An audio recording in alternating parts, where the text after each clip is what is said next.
హుండీలో వేయడానికి ఒకటి డాగుది బొమ్మ తీసుకున్నామండి. అందరికీ నమస్కారం అండి. అందరూ బాగున్నారా? కొమరవెల్లికి వచ్చామండి. మల్లన్న స్వామిని దర్శించుకుందామని చెప్పి కనిపిస్తున్న ఇంటిలోనే మేమైతే రూమ్ తీసుకున్నాము. మార్నింగ్ వచ్చాము, ఈవినింగ్ వెళ్ళిపోతామని చెప్పాము. 500 ఛార్జ్ చేశారు. బెడ్ గిట్లా ఏమీ లేదండి, వాష్రూమ్ ఒకటి ఉందంతే. డబుల్ రూమ్స్ కూడా ఉన్నాయి వీళ్ళ దగ్గర. ఇంకా మా అమ్మాయి అయితే బోనం ఈసారి సర్వలో కాదు, ఖచ్చితంగా కుండలోనే చేయాలని పట్టుబట్టింది. అందుకని మేము కుండలో చేద్దామని కుండ తీసుకురావడానికి వచ్చాము.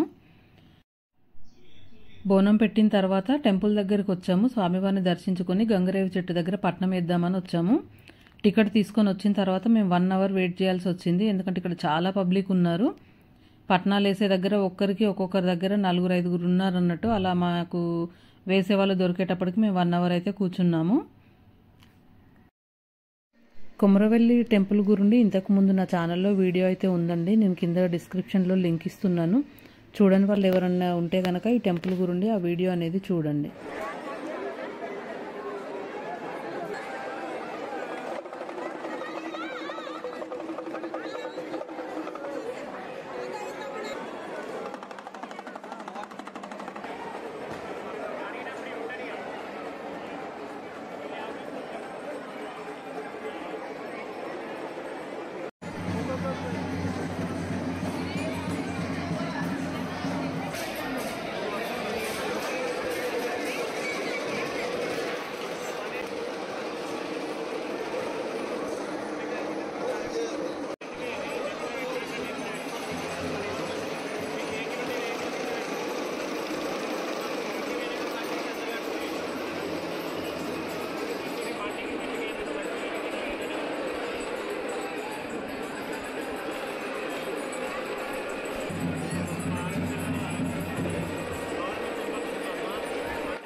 లాల్తావు నాని, లాల్తావు పో. సింపుల్గా వేసేస్తావు మంచి. మధ్యలో తారాని ఎందుకు చూపించానని మీకు డౌట్ వచ్చి ఉంటుందండి. తార పుట్టిన వెంటనే కళ్ళు కనపడక రోడ్డు మీద తిరుగుతూ ఉంటే మా అమ్మ ఇంటికి తీసుకొచ్చింది. అప్పటి నుండి అయితే మేము దాన్ని పెంచుకుంటున్నాము.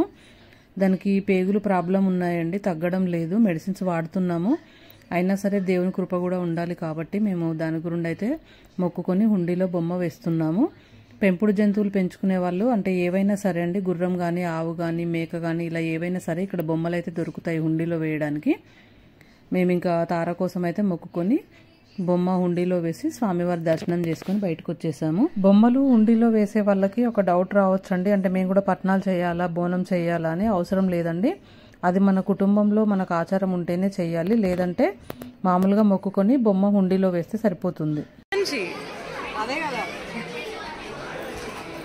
మనకు ప్రసాదం వేడిచ్చిలో కూడా కనవలే. తార కోసం ఏం తెచ్చి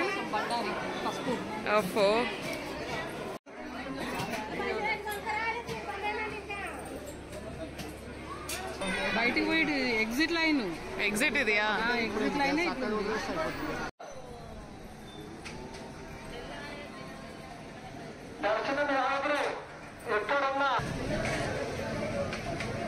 ఇంకా వంట చేసుకొని తిని రిటర్న్ అయ్యాము. కొబ్బరి చిప్ప తింటున్నా లాస్ట్.